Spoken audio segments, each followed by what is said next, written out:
Então, é muito comum que alguém diga assim: ah, eu sou servo de Deus. Bem, vamos pensar o seguinte, gente. Se todo mundo é servo de Deus, por que que tem tanta briga na igreja? Porque a gente sabe que tem uma guerra de egos. E às vezes um mais gigante do que o outro. Porque se todo mundo fosse quebrantado, se todo mundo fosse humilde, se todo mundo tivesse aquela postura de assim, eu não estou aqui para fazer a minha vontade, mas estou aqui para fazer a vontade daquele que me enviou, né? Se todos nós estivéssemos com essa mentalidade, o que que iria acontecer?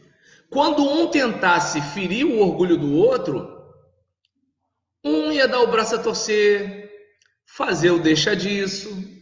Pronto, vida que segue. Até porque, lembra, não sou mais eu quem vive, né? Mas Cristo vive em mim.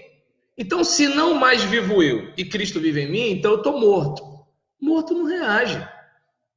Imagina, suponhamos que de repente um de vocês trabalhasse no necrotério, e aí, claro, o parente do morto não pode estar lá, senão o parente do morto vai te sentar a mão. Mas, por exemplo, o morto está lá, só vocês dois, e digamos que você não tenha medo de ficar com o defunto, né, de madrugada sozinho, e aí nisso tá só você e o cadáver ali. Aí você fala, seu burro, otário, mané, ó, viuvinha dá um caldo, hein? O morto vai fazer alguma coisa? Não vai. Aí é interessante que o crente fala o quê? Tô morto. Morri pro mundo. Vivo para Deus. Tá dando para entender? Então, é essa a questão que, assim, por exemplo, quando a gente olha, né, a palavra ministro, a gente vê, né, o remador subalterno, né, de 1 aos Coríntios, capítulo 4, versículo 1, a gente estava falando aqui, Daniel, né, quando Paulo fala sobre a importância de Deus considerar a gente, né, como aquele servo fiel, dedicado, né, do tipo, eu não estou vendo para onde a embarcação está indo, mas eu sei que a embarcação tem um comando, e eu faço a minha parte, com a minha parte, remar. E lá embaixo ainda por cima, né? A gente, por exemplo, pegou a ideia de Mateus 5:25, quando fala sobre aquele oficial de justiça, né, como aquele camarada que é enviado para notificar. Então, que, por exemplo, você, como um servo de Deus, fez algo que eu não gostei.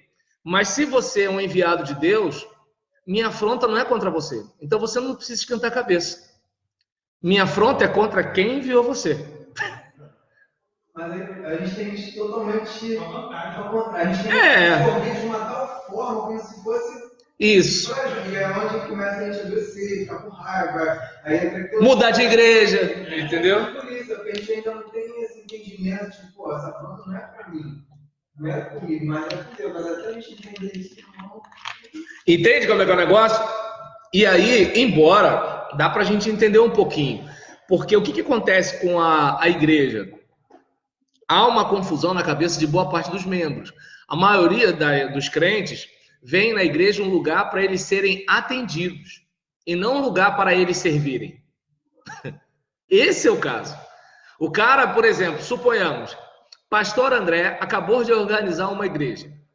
Aí o pastor André tá lá com a esposa, filhinho, gravatinha, guitarra, cadeirinha branca, tá tudo bonitinho lá. Aí eu chego lá e eu já fico assim, quero ver se esse pastor vai me dar bom dia, vai ser legal aos outros. Eu não tô, entende? É uma coisa mais ou menos assim. Aí nisso, eu vi no domingo, não, quer saber? Não vou de noite, quero ver se ele sente minha falta. Então, assim, é uma mentalidade, tá dando para entender? Então, é aquele caso, por exemplo, a igreja, ela existe, né, como o corpo de Cristo. Então, se é corpo de Cristo, ela dá continuidade ao que Cristo começou, ou deveria dar, né? Aí, por exemplo, onde está o aflito e necessitado? Ali a igreja vai. Só que na cabeça do pessoal, igreja é o quê? É um lugar que tem que ter um bom estacionamento, um bom berçário, uma boa música, uma boa palavra, e a boa palavra não é uma boa mensagem exposta. A boa palavra é um negócio que me bota para cima. Essa é a questão. Então, diante de situações assim, fica difícil esse cara ter aquela ideia do vivo não mais eu. Ele até canta, ele prega isso, ele cobra isso dos irmãos, ele cobra dos irmãos. André, você não podia ter mentido, porque no seu lugar Jesus não mentiria. Deu para entender? Ele entende o seguinte: poxa, mas Daniel, você não podia ser Daniel Lucas e Daniel Rosendo, tá? E aí, nesse caso, isso porque você ainda não viu os dois Robson, entendeu?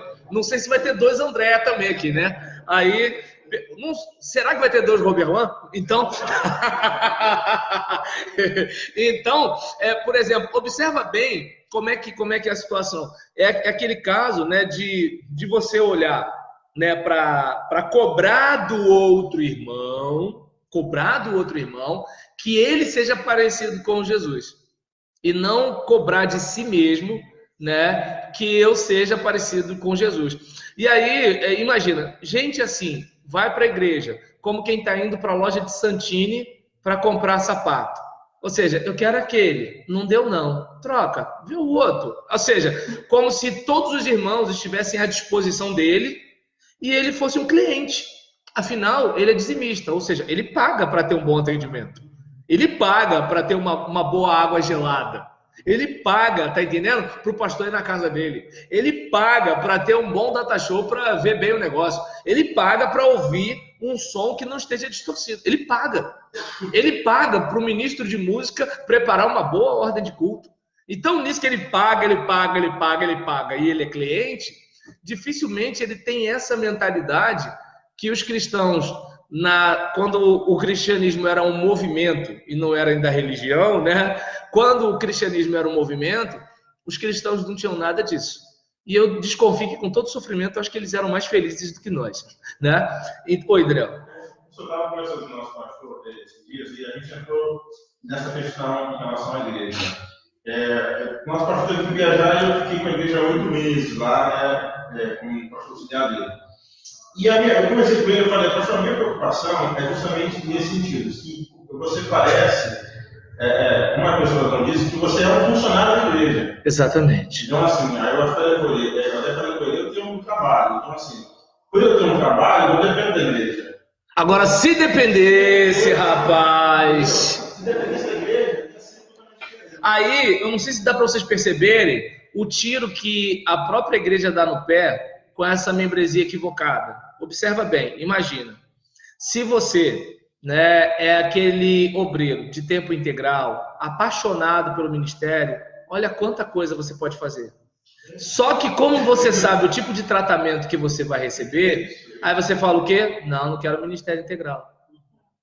Entende? Porque você sabe que você não vai ser tratado como guia espiritual. Você vai ser tratado como um moleque de recado, que tem que agradar a plateia, senão eles te mandam embora. Então, aí eu não sei se dá para perceber que assim, isso a gente considera uma enfermidade, né? E aí eu não sei se dá para perceber, André, que o que acontece aqui não é nem tanto que a gente tenha que aprender, a gente tem que desaprender e aprender. Ou seja, por quê? Porque eu que estou falando isso, mesmo defendendo isso racionalmente, inconscientemente, eu sou bombardeado a me ver como um funcionário. Quer ver uma coisa interessante? Não me perguntem como eu consegui, né? Mas eu passei essa madrugada preparando uma apostila sobre o trabalho batista, né?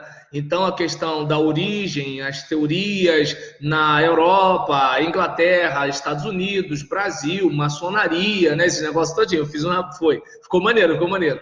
Assim, mas é uma apostila, não é nada ainda assim, né? E assim, chego no final, eu já comecei a embolar os olhos na hora de botar índice e tal, aí eu fiquei meio enrolado, mas consegui, né? Então, até porque o neném foi dormir depois de meia-noite, então eu fiquei de 00:30, mais ou menos umas 10 da manhã. E aí, nessa situação, né? Mas era o tempo que eu tinha, Daniel. Ele acordou, já era, né? E aí, olha como é que são as coisas. Deu umas 10 e pouca, tomei café, e fui dormir. Só acordei lá para 3h30, 4 e pouca da tarde. E sem culpa nenhuma. No Ministério Pastoral, às vezes você vai dormir 1 e pouca da manhã, ou 2, porque dependendo do atendimento que você oferece a um casal, porque você nem tem como falar assim, imagina, eu estou no gabinete atendendo um casal, o cara está quase sentando a mão na mulher. Eu não posso falar assim, gente, estou indo embora, que acabou o meu horário. Entende? Porque assim, vai ter igreja que vai querer descontar salário do pastor. Mas eu pergunto, vai ter igreja querendo dar hora extra? Aí nesse caso, por exemplo, você vai chegar, né, e assim, deu 10 horas, 11 horas, meia-noite, porque assim, você só sai quando os ânimos estiverem, né, abrandados. E aí você tá ali, conversa daqui, conversa dali, conversa de lá. Ninguém pergunta se você tem carro, se você tem ônibus, se você tem Uber, como é que você vai embora para casa, né? Aí você passa uma situação dessa. Você vai dormir lá para 2 da manhã. Suponhamos que alguém morre e alguém tenta ligar para você 7h30 e você desligou o celular porque você precisava dormir. Já era, você é um pastor dorminhoco. Olha como é que são as coisas. Entende? Então, por exemplo, observa bem. O fato de eu não estar pastoreando me fez dormir sem culpa. Se eu tivesse pastoreando, eu dificilmente desligaria meu celular para não parecer que o pastor está dormindo. Então você entende que assim, às vezes a gente se cobra. E aí nessa brincadeira você vai ver às vezes um pastor que chega com cabelo pretinho igual do Daniel, 2 anos depois está com o cabelo todo branco. Você vê, por exemplo, um camarada, né, que tá com a pele esticadinha igual a sua, mas aí daqui a 1 ano e meio o cara já tá cheio de pé de galinha, já tá todo assim, todo quebrado. O camarada de repente tá assim, bochechudo igual o Daniel, aí daqui, por exemplo, a 2 anos tá o cara assim, entendeu? Ou tá desse jeito, ou tá inchado. Parece que se encheu de sal, entendeu? Tu tá entendendo? Então, por exemplo, o cara adoece. Mas por que adoece? Porque ele está tentando atingir expectativas irreais. Aquela gente está esperando dele uma coisa que assim, nem eles oferecem e que assim, nenhum funcionário vai atender isso de modo saudável.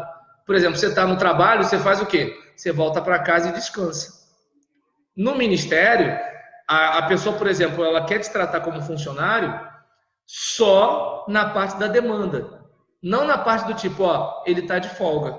Por exemplo, suponhamos, né, que você tire um dia de folga, né, da correria da igreja.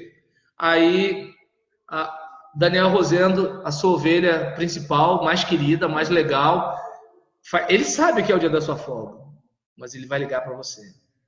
Porque ele quer ver o seguinte, vamos ver se o pastor André ama as ovelhas. Entendeu? Ele não para pensar o seguinte, caramba, o cara estava na correria. Não para pensar nisso. Até porque ele pensa o quê? A vida do André é mole. Entendeu? A vida porque assim, ele chama de pastor, mas a vida do André é mole, tu tá entendendo? Porque o André não vira concreto igual a mim. Ele não entende que assim, você tem que orientar uma dona que perdeu 3 filhos, 1 a cada ano. Ele não sabe o que, por exemplo, é você chegar, né, e confortar um pai, né, que está vendo o seu filho com a cara desfigurada, né, com uma escopeta na cara. Por quê? Porque ele não quer ir lá ver, mas você é o pastor. Você não tem essa escolha. Você tem que estar perto daquela pessoa. Ele não sabe, né, o que é, de repente, você saber que você tem que disciplinar aquele obreiro, né, que é o teu braço forte, entendeu? Que assim, pô, esse cara vai para o banco, quem vai me ajudar? Esses roda presa aqui, ele não sabe o que está na tua pele. Que, por exemplo, ao mesmo tempo que você tem que pregar a palavra de Deus, você é obrigado a tentar fazer alguma coisa para a máquina andar, né? Ó, diminuiu as entradas, diminuiu a frequência, como se assim, a culpa é tua. Então, deu para perceber que é o seguinte, diante de toda essa situação, entre o romantismo e a realidade do ministério, a gente tem que fazer o quê? A gente tem que desaprender essa coisa, esse ciclo vicioso, né? A gente tem que se desintoxicar, né, desse veneno, a gente tem que se tratar dessa enfermidade e tentar fazer o que o Novo Testamento espera da gente como ministro de Deus. Só que não vai ser fácil, porque é o seguinte, está consolidado, né, que você é um funcionário quando nem o INSS, nem o Ministério do Trabalho vê o trabalho pastoral como profissão, mas como sacerdócio. Olha como é que é o negócio. Os crentes não veem desse jeito. E você vê que o Ministério do Trabalho, o INSS, vê como sacerdócio. Deu para entender? E aí, cortei você?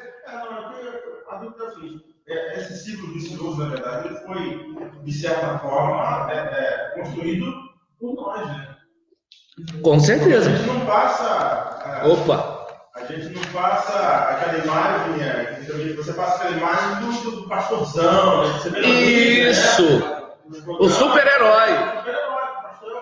Que chama a esposa de mozão na frente da igreja. Aí o pessoal, uau, o casamento dele é maravilhoso, a mulher dele tem orgasmo todo dia, é tudo, ó, é o céu. Os filhos dele são tudo educados, os adolescentes são animados.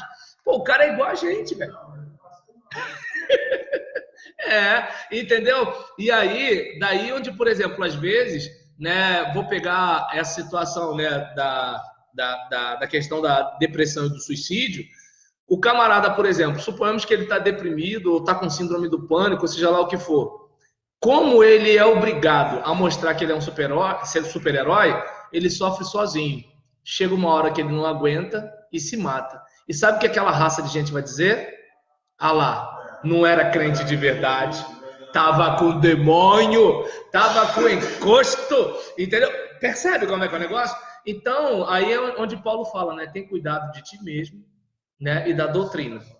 Então, ou seja, não adianta você ser o cara fera da Bíblia e você não cuidar do seu lar.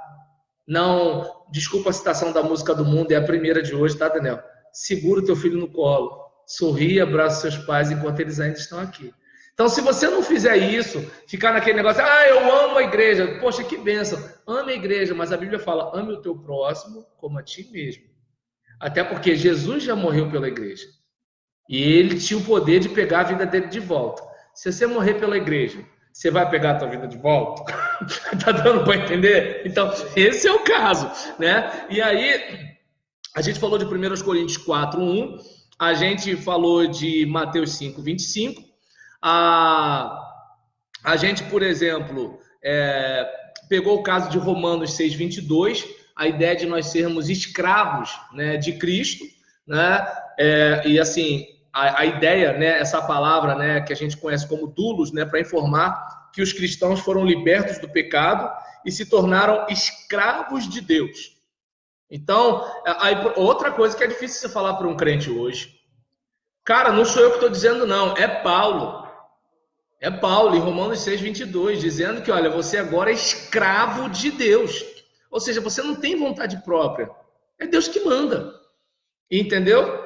Então, diante dessa situação, né, por exemplo, diante dessa situação, é importante a gente ter a ideia, né, de que eu e você, se alguém ligar para mim, você só atende diz que eu estou numa aula, né? Porque, de repente, pode ser alguma coisa relacionada... Não ligou de novo, não. Eu desliguei. Porque pode ser alguma coisa relacionada ao curso de capacitação que a gente vai fazer na Memorial em Pavuna. E aí tem gente que está me pedindo informação. E aí, nesse caso, né, por exemplo, a ideia, né, de ser escravo, né, de ser servo, de que você não tem vontade própria. Você não é mais escravo do pecado, mas você voluntariamente decidiu ser escravo de Deus para não ser escravo do pecado. Ou seja, você não tem saída.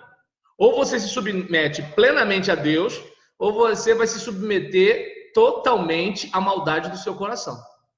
Eu prefiro ser escravo de Deus, porque Deus quer o meu bem e quer que eu me torne uma pessoa melhor. Se eu for escravo de mim mesmo, eu tô lascado, porque eu só vou cavar sepultura para mim. Tá entendendo? Eu só vou botar a mão em cumbuca. Eu vou fazer igual meu filho de 2 anos, vou caçar problema, né? Ele, por exemplo, ele pega uma cadeira, sobe na cadeira e vai na mesa, e fica em pé na mesa. Aí eu fico assim, meu Deus, se cai. Aí tu já pensa, né? Fratura no crânio, fratura na dorsal, né, na cervical, perdão. Aí você pensa, né, vai se machucar, vai cortar, sutura. E aí o que acontece? Ele olha para a cara da gente e começa a rir. Então, às vezes, o crente, ele é desse jeito. Ou seja, ele tá botando a mão no formigueiro, mas acha que vai se dar bem. Né? É mais ou menos desse jeito. Agora, quando você se submete plenamente à vontade de Deus, poxa, eu não gostei disso que Deus quer de mim, mas eu vou atender. Né? É como, por exemplo, perdoar não é uma tarefa fácil, mas é o melhor para nós. Lá na frente a gente percebe, mas na hora que a gente quer é sentir raiva. A gente só não percebe o que vai acontecer com a gente se a gente continuar sentindo raiva. Né? Então, quando Deus fala assim, olha, não deixa o sol se pôr sobre a sua ira. Ah, Deus está exigindo demais de mim, eu sou humano. Mas por quê? Porque ele sabe que se você ficar amanhã, depois da manhã, mês que vem, ano que vem, o outro continua na boa, você que está lascado, né? E aí, por exemplo, uma outra palavra, né? Digamos, em 1 Timóteo, capítulo 3, versículo 13. Quem pode ler aí, por favor? 1 Timóteo 3, versículo 13.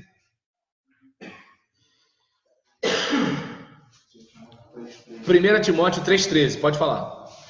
Porque os que servirem bem como diáconos adquirirão para si uma boa posição, e muita confiança na fé que há em Cristo Jesus. Então nós observamos aí o seguinte, né, que essa palavra, né, que a gente fala tanto na igreja, diácono, se a gente, porque como a gente, pelo menos como batista, como fala que são os oficiais da igreja, parece um negócio, né? Mas se você pegar essa palavra, né, como uma questão de aquele que atende, como serviçal, é porque como a palavra é transliterada, se ela fosse traduzida, eu acho que ia ter gente que não ia querer ser diácono. Não ia. Diante de Deus, estou falando sério, não ia querer, né? Porque o que acontece? Exige-se que esse cara sirva bem e atenda algumas exigências pessoais e morais para ajudar o bispo no atendimento ao rebanho de Deus. Tanto que no capítulo 3 de 1 Timóteo está assim, igualmente os diáconos. Ou seja, há toda uma exigência moral para o bispo. E ao diácono há uma exigência igualmente. E aí, imagina, aí o cara, por exemplo, ele tá envolvido nos lances que não tem nada a ver, ele mesmo frita o pastor, tá entendendo? Dá facada nas costas, é falso, mentiroso, trambiqueiro. Então, o que acontece? Mas ele acha que, como ele é diácono, ele é o cara que manda. Entende? Ele é o cara que manda, inclusive no pastor. E aí você olha, por exemplo, com uma postura como essa, digamos, esse cara, ele não sabe o significado da palavra diácono. Daí, quer dizer, você não tem nem como ficar com mágoa dele, ele é ignorante. Entendeu? Ele pode até ser mau, mas assim, ele é mau por ignorar o benefício que é ser um servo no seguinte aspecto, olha, eu represento a vontade de Deus quando sirvo. Então é aquele caso, por exemplo, mas se eu der mole, o pastor vai abusar de mim. Não, se eu estou em nome de Deus, o pastor está se metendo com Deus, velho. E a bala vai comer em cima dele, deixa ele se meter comigo. Eu não preciso entrar na artimanha. Não preciso. Lembra, eu sou servo de Deus. Lembra do oficial de justiça? Eu sou aquele que é mandado. Quem me mandou? Foi Deus. Então, pastor Rosendo, pode vir, é contigo mesmo. Jeová Serol está na terra, hein? Vai largar o prego. Tá dando para entender? Gente, fininho. Então, é um tipo de situação, mas aí o cara tem que ter fé. Se ele não tiver fé, o que ele faz? Eu tenho que fazer alguma coisa. Pronto. Se você entrar no ringue, Deus sai. Pode reparar que enquanto os discípulos estão desesperados na tempestade, Jesus dorme. Quando eles vão a Jesus, aí sim. Então agora, siga o mestre. Olha como é que se faz. Acabou. Agora, enquanto eles estão tentando resolver, olha a mensagem para domingo. Deu para entender? É mais ou menos assim. É desse jeito. Aí, então, só uma coisa. Pergunta, Daniel, mais uma vez, a Lilian, se vai ter a capela. Não tem escala. Não, então tá bom. Então vamos seguir. Então tá beleza. E aí, seguindo aqui, né, diante do que a gente tem, né, é importante a gente ver, né, que essa palavra ela é usada, né, para passar a ideia de que, assim, olha, se você realmente é um ministro, então você não tem vontade própria. Ponto, acabou, né? E aí, vamos para Atos capítulo 13, versículo 5. Porque na nossa cabeça, quando a gente fala em ministro, a gente está pensando no camarada que trabalha para o Bolsonaro, que tem carrão, tá entendendo? Que anda de terno. A gente não está pensando num serviçal com toalha e bacia, lavando os pés dos irmãos. E se a gente pensasse que, assim, ser ministro é lavar os pés dos meus irmãos, eu, por exemplo, como pastor, lavo os pés do meu rebanho. Eu, como diácono, lavo os pés do meu pastor, eu lavo os pés dos meus irmãos. Eu, como ministro de louvor, eu lavo os pés daquela dona que está vindo cheia de problema, que está querendo uma palavra de conforto.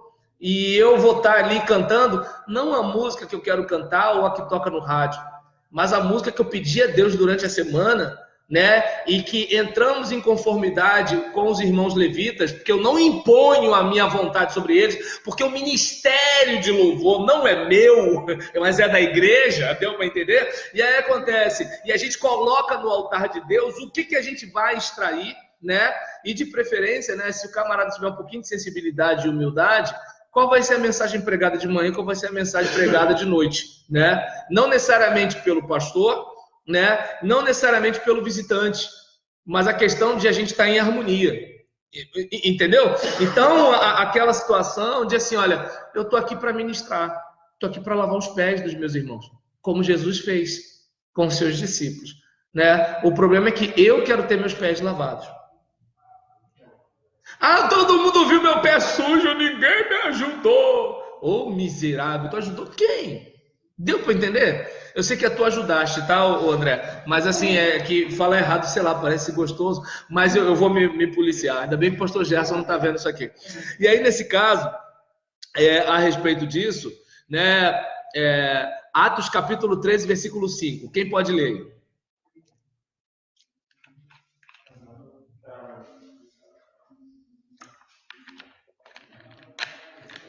Atos 13, isso, capítulo 5, versículo 5.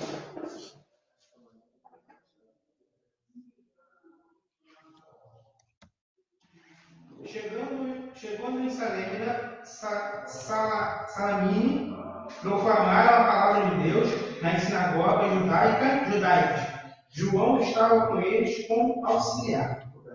Entende? Então, vocês já perceberam qual é a palavra aí, né? Então, você verifica que, assim, essa palavra é utilizada para assistência que João Marcos presta a Paulo, né? E a Barnabé. Então, a gente observa, né, que, assim, como é que eu posso dizer? Se você olhar 1 Coríntios 4, versículo 1, a gente vai ver que Paulo, ele está se dizendo como assim, eu sou aquela pessoa, aquele servo subalterno que não faz nada em seu nome, mas em nome de Jesus, e dá assistência a Cristo. Então, é importante a gente ter essa ideia. Vamos para Romanos, capítulo 6, Efésios, capítulo 6, versículo 5. Efésios 6, versículo 5.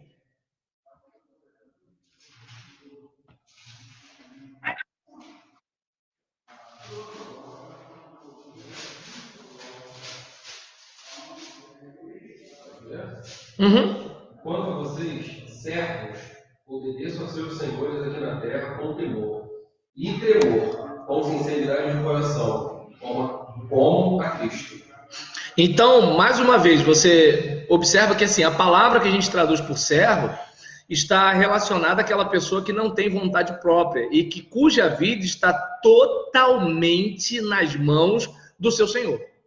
Totalmente.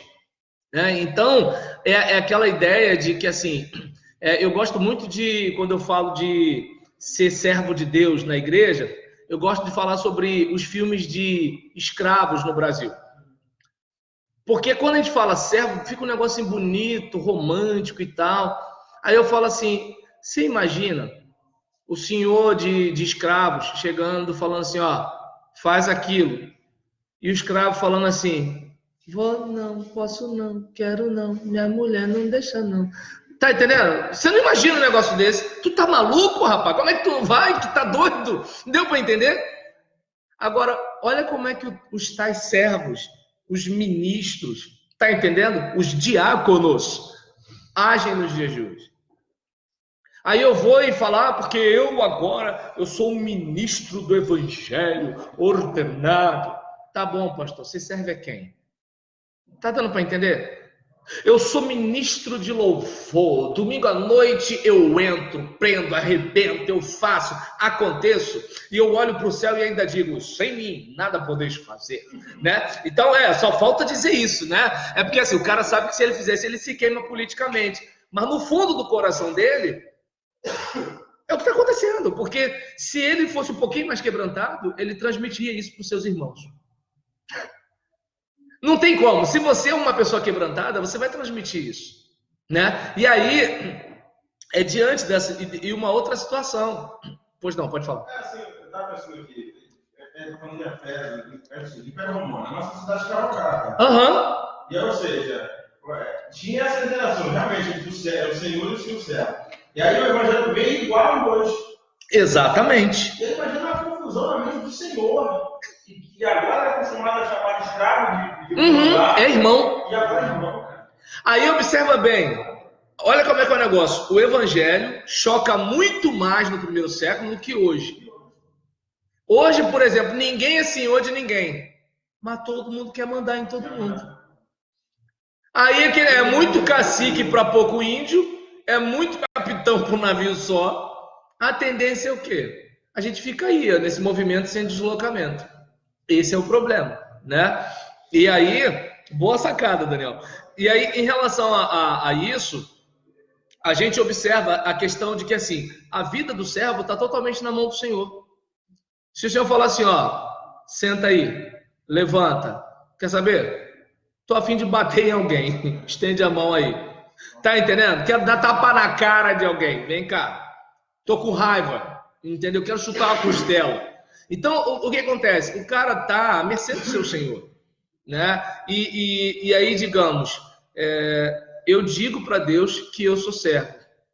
E eu até canto, né? Não importa onde for, seguirei meu Senhor, né? Sobre terra ou mar, onde Deus mandar, irei, né? Ou então tudo entregarei, né? E aí o indivíduo, ele fala, não tem nada precioso, né? Tal, aquela coisa toda. Só que é o seguinte, na prática a teoria é outra, né? Então é importante a gente olhar e falar o seguinte, algo tem que mudar, né? Se não mudar na vida da minha igreja, problema é da minha igreja. Mas pelo menos eu quero mudar. Eu não quero ser esse crente. Eu não quero daqui a 10 anos eu ser esse cara. Eu não quero morrer sendo esse cara. Eu não quero isso. Eu quero ser um pouco mais parecido com Jesus. Se não for 100%, 90%, 80%, que pelo menos eu aumente 1% do que eu sou hoje. Pelo menos isso, né? Então, isso eu quero, né? E aí, por exemplo, o escravo, ele pertence ao Senhor, quem o comprou em determinada circunstância, e por isso o seu Senhor tem direito absoluto sobre toda a sua esfera de ação. Da mesma forma, os escravos de Deus não têm vontade própria, como a gente falou aqui, considerando Romanos 6:22. A vida do ministro, em toda a sua plenitude, pertence a Deus e deve permanecer em constante submissão a ele. Acabou. Não tem outra saída. Não tem outra alternativa. Isso é muito, muito importante se frisar. E aí, por exemplo, em Atos, Romanos, capítulo 13, versículo 4. O que a gente encontra aí? Isso, Romanos capítulo 13, versículo 4.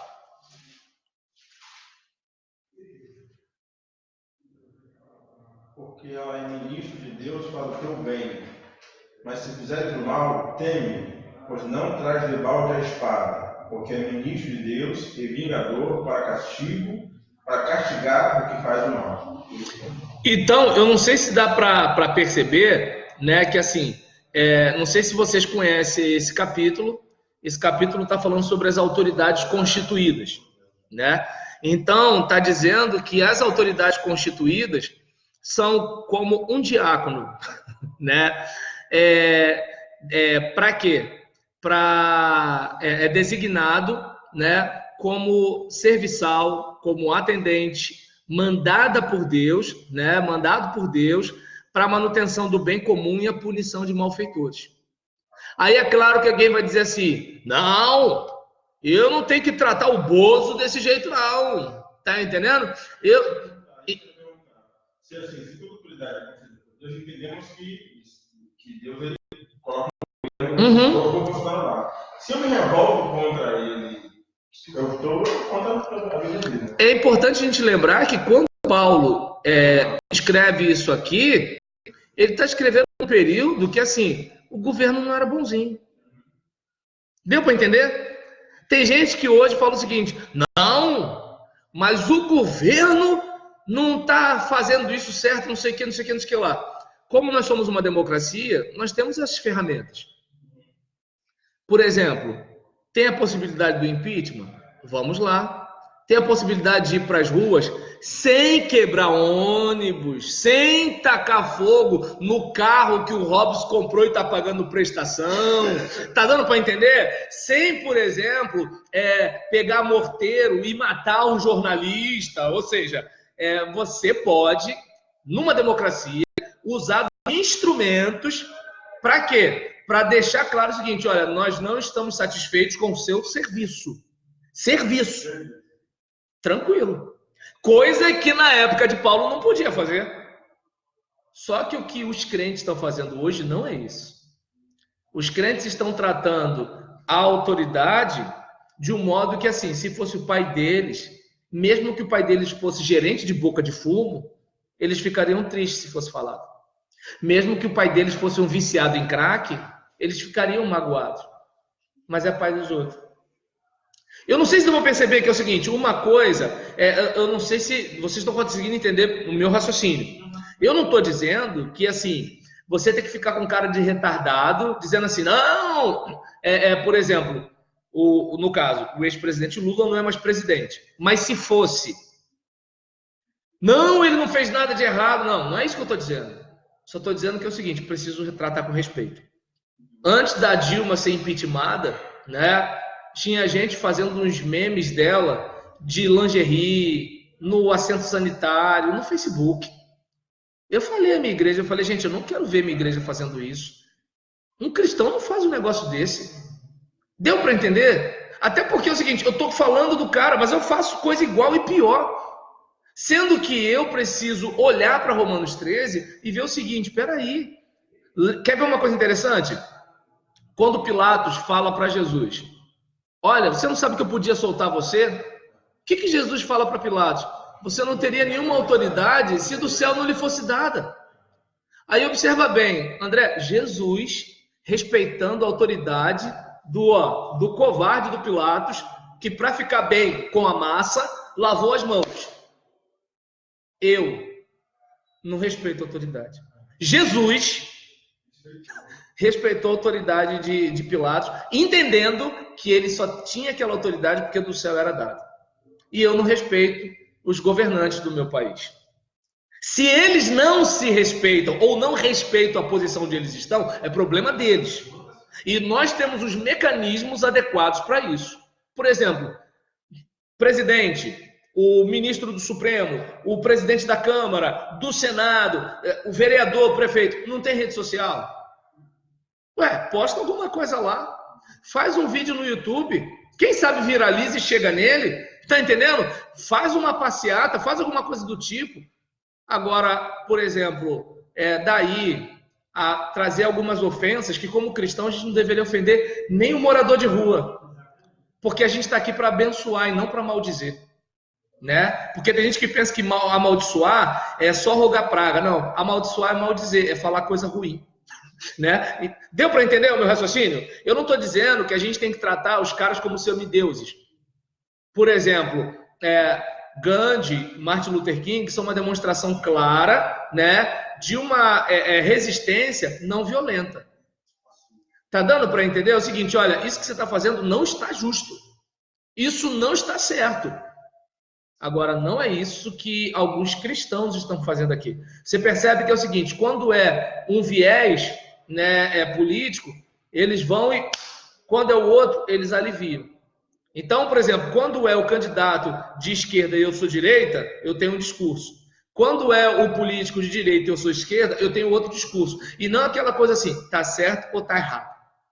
Deu para entender? Então, esse tipo de situação viciada é que complica, né? E aí, a gente vai fechar essa ideia de ministério, mas lembrando, né, que esse termo é relacionado também aos oficiais da igreja, né, como nós falamos aqui, que devem contribuir para o desimpedimento do ministério pastoral, que também é serviço, né, é um serviço de cuidado, para quê? Para o bom andamento da igreja de Deus.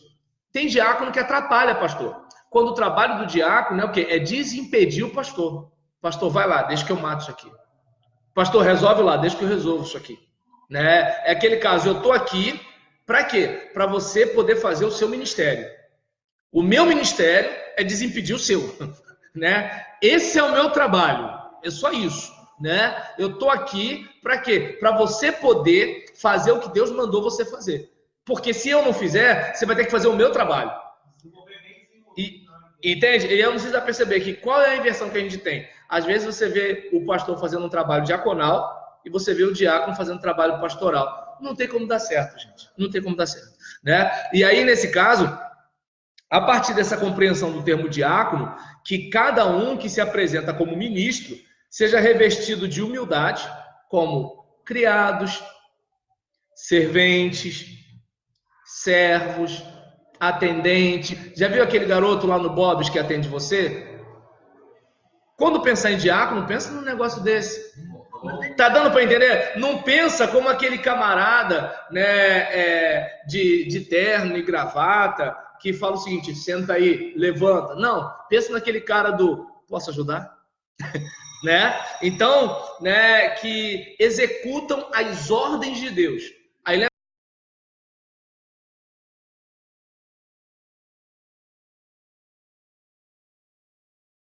faz o que o senhor quiser. Só tem um negócio. Tem alguém maior do que o senhor. E ele está vendo o que o senhor está fazendo. Rapaz, duvido se o olho do pastor não vai regalar. Duvido. Eu duvido se não vai. Né? Então, que a gente possa estar pensando nisso enquanto ministros, sem pompas, mas com toalha e bacia, procurando alguém para servir. Fala para a pessoa que está do seu lado. Posso ajudar? É isso aí, minha gente. André, desculpa se de repente não foi, né, aquela ideia de ministério que você tinha na cabeça, né? Mas é mais ou menos por aí. Valeu, minha gente. Vamos fechar. Desconta tudo aquilo que eu sabia.